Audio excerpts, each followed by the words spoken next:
In Depth with Dr. Bren. A Path with Heart series, Chapter 6.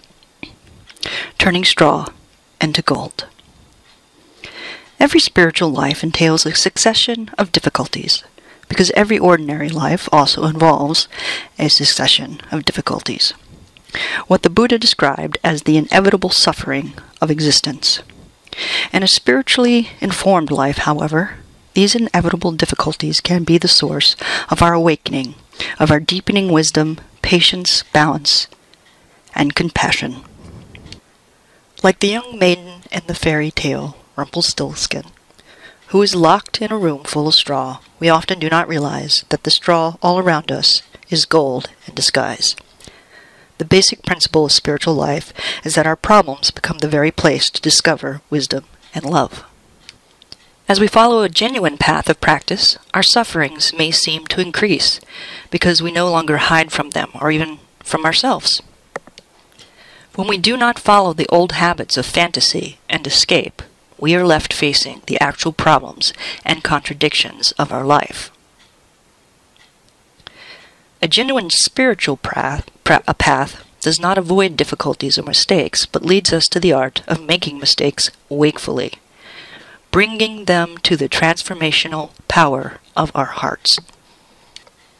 Lama Trungpa Rinpoche described spiritual progress from the eagle's point of view as one insult after another. But what is our usual response? When difficulties arise in our life, we meet them with blame, frustration, or a sense of failure. And then we try to get over these feelings, to get rid of them as soon as possible, to get back to something more pleasant. There are two types of difficulties. Some are actually problems that need to be resolved, but many are problems we create for ourselves by struggling to make life different than it is.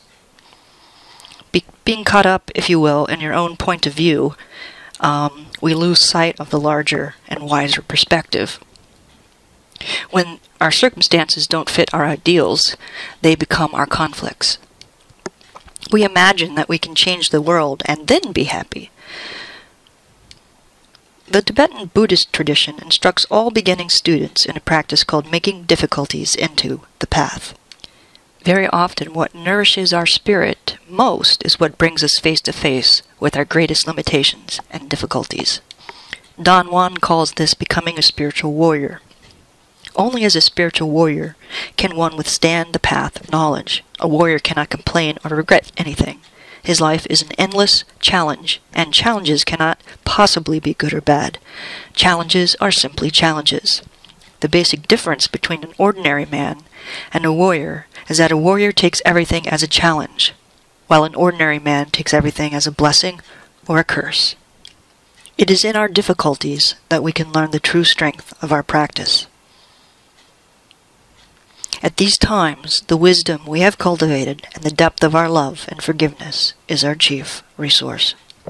It is the power of the heart to encounter any difficult circumstance and turn it into golden opportunity. The poet Rumi put it this way: the spirit and the body carry different loads and require different attentions. Too often we put saddlebags on Jesus and let the donkey run loose in the pasture. The maturity we can develop in approaching our difficulties is illustrated by the traditional story of a poison tree. On first discovering a poison tree, some people say only, "It's danger." Their immediate reaction is, "Let's cut it down before we are hurt. Let's cut it down before anyone else eats of the poison fruit." This resembles our initial response to the difficulties that arise in our lives when we encounter aggression, compulsion, greed, or fear. When we are faced with stress, loss, conflict, depression, or sorrow in ourselves and others. Our initial response is to avoid them, saying, "These poisons afflict us. Let us uproot them, let us be rid of them, let us cut them down." Other people who have journeyed further along the spiritual path discover this poison tree and do not meet it with aversion. They have realized that to open to life requires a deep and heartfelt compassion for all that is around us. Knowing the poison tree is somehow a part of us, they say, let us not cut it down. Instead, let's have compassion for the tree as well. So out of kindness, They build a fence around the tree so that others may not be poisoned. And the tree may also have its life. This second approach shows a profound shift of relationship from judgment and fear to compassion. A third type of person who has traveled yet deeper in spiritual life sees the same tree. This person, who has gained much vision, looks and says, "Oh, a poison tree. Perfect, just what I was looking for." This individual picks the poisoned fruit, investigates its properties, mixes it with other ingredients, and uses the poison as a great medicine to heal the sick and transform the ills of the world. Through respect and understanding, this person sees in a way opposite to most people and finds value in the most difficult circumstances. Often, from our seeming weakness, we can learn a new way. The things we do well, where we have developed a great self-confidence, can become habitual, bringing a sense of false security. They are not where our spiritual life will best open. If it is our strength to think through things carefully, then thoughts will not be our best spiritual teacher. If it is already our way to follow our strong feelings, then feelings are not where we will learn best. The place where we can most directly open to the mystery of life is in what we don't do well, and the places of our struggles and our vulnerability. These places always require surrender and letting go. And when we let ourselves become vulnerable, new things can be born in us. Now for the meditation. Sit quietly, feeling the rhythm of your breathing,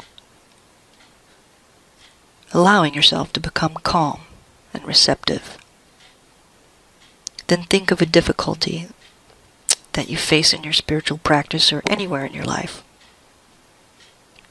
As you sense this difficulty, notice how it affects your body, heart, and mind. Feeling it carefully, begin to ask yourself a few questions, listening inwardly for their answers. How have I treated this difficulty so far?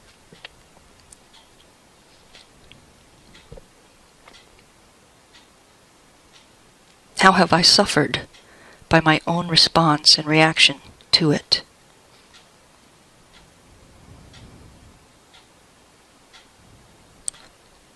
What does this problem ask me to let go of?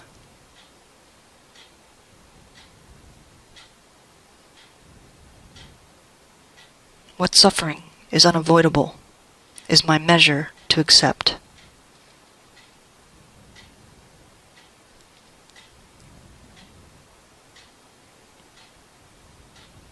What great lesson might it be able to teach me?